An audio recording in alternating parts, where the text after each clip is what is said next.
All right, so we've been busy getting ready for goats on the homestead. So we're going to walk you through what we've been up to with our new friends.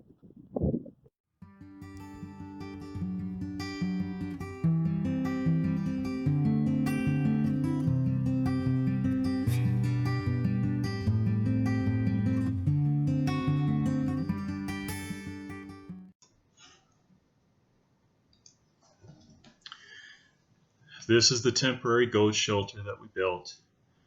We've got a pallet for the flooring, which will allow the goats to be up off of the ground, keep the cold from seeping up into them. We've got 4x4 posts that we've attached to the pallet, and then we've just got some outdoor paneling around the three sides. Everything is held together with 2x4s or 2x6s going across. We've got clear plastic sheeting that I'm attaching now for the roof. This will give a lot of light in there and keep the rain and the snow off. Of course, with that plastic sheeting, I'm attaching it with the screws that have the rubber gasket on there, which cushions the plastic sheeting and prevents it from tearing out as it gets some wind and vibration. With that plastic sheeting, you've got to pre-drill the holes for the screws, and so you can see me there drilling the hole and then attaching the screw with the drill, and then with the driver attaching the screws.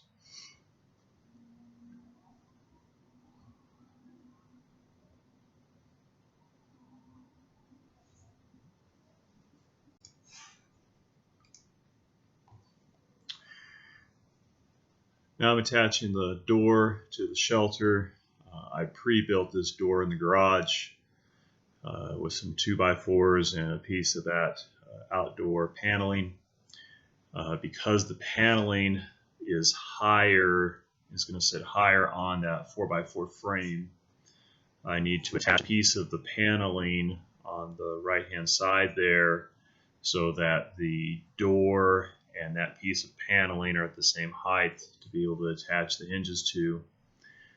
I'm going to attach the hinge to that right-hand paneling, and then we're going to have use some shims, and I've got some 2x4s underneath the door to support it so that I can get it to the right height and keep the gap around the door even.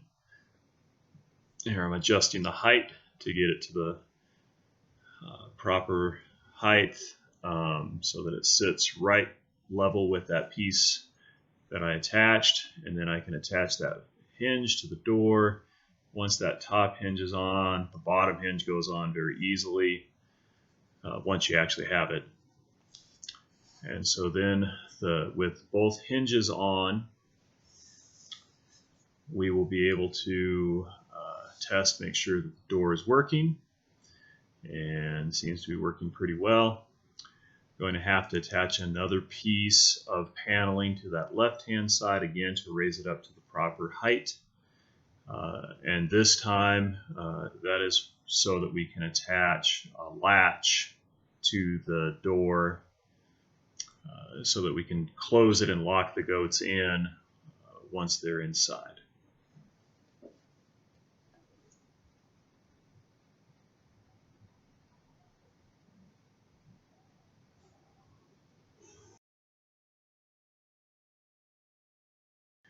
That opening above the door is pretty big, so we're going to close that off with a piece of paneling, and this is one of the leftovers from the side piece, and so that closes off the opening and hopefully will prevent the goats from jumping out.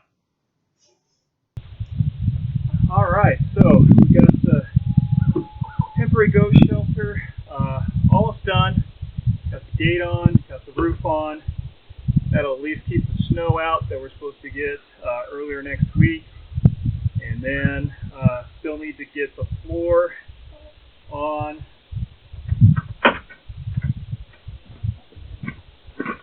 still need to get the floor on the pallet and get that covered with a rubber mat so that it's easy to clean out. We don't want the urine and the feces soaking into the wood, so we put a rubber mat on that to prevent that from happening. And once we get the goats, we will see if we need to close off this or if we can leave it open. I know one of the goats is a little bit taller, so I want to make sure that they can actually get in before we completely finish this off. So we'll talk to you next time when we do the floor, and pretty soon we'll have some goats.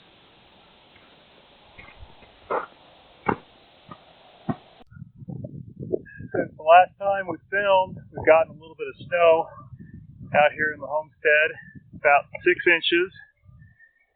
And so we're going to take a look at how our goat shed is doing inside.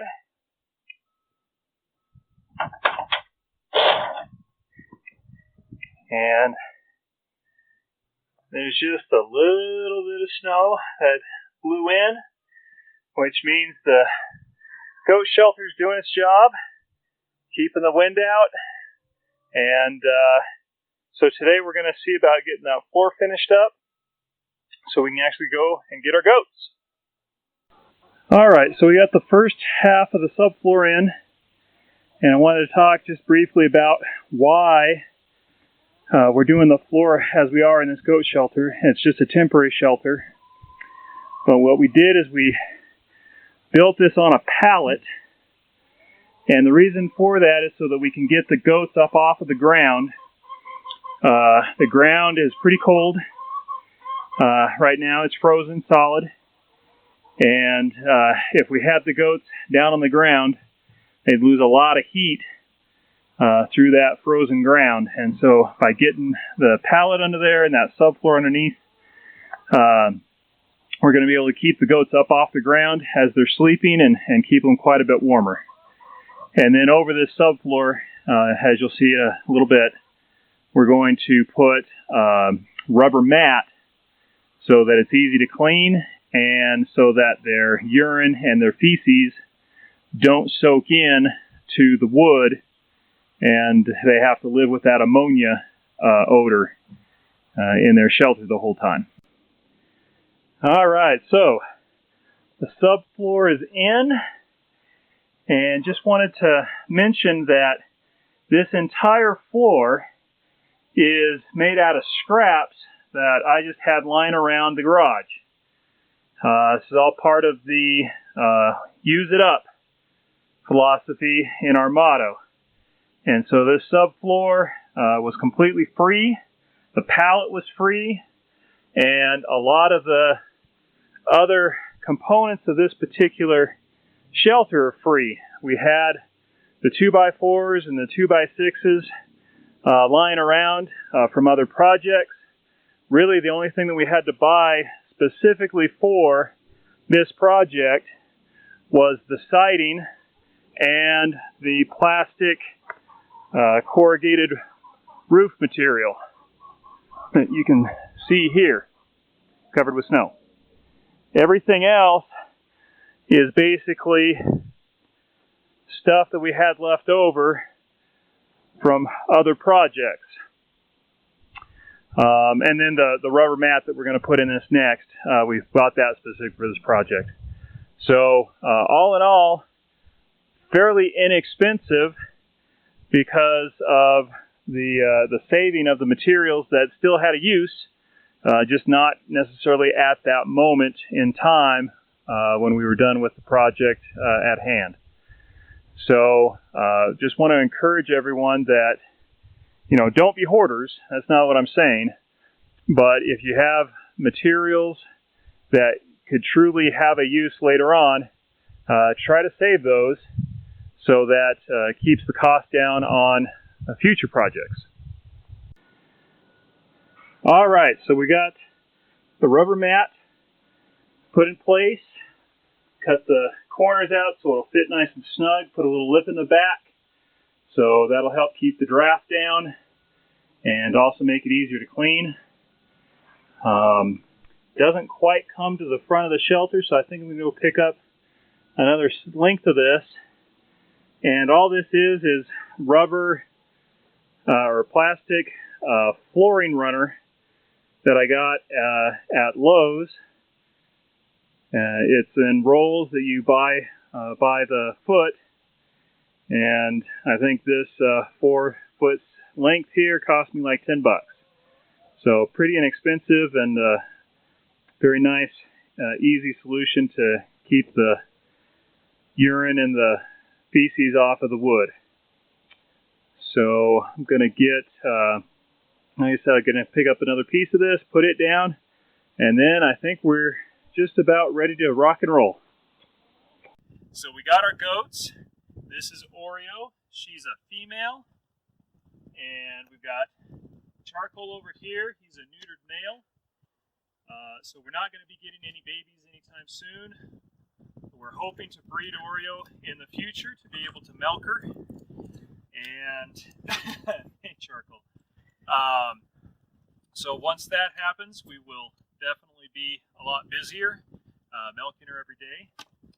We were able to get the shelter moved into our new area. We originally put the goats into the garden, and unfortunately they started acting like goats and destroying everything and climbing on everything, including our greenhouse and our raised beds. So we had to make this temporary enclosure right next to the garden area to be able to put them in so that we could get them out of the garden.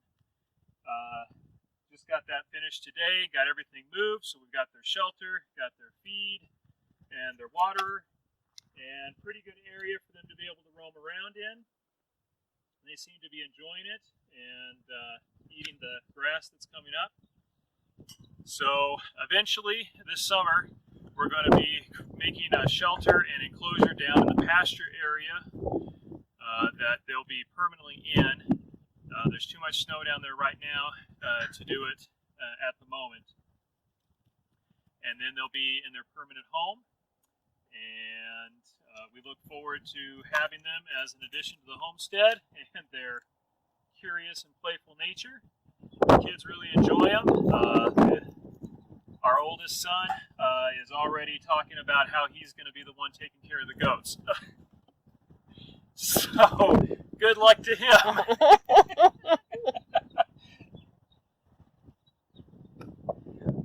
So for Lumberjack, or for Barely Homesteading, this is Lumberjack saying, use it up, wear it out, make it do.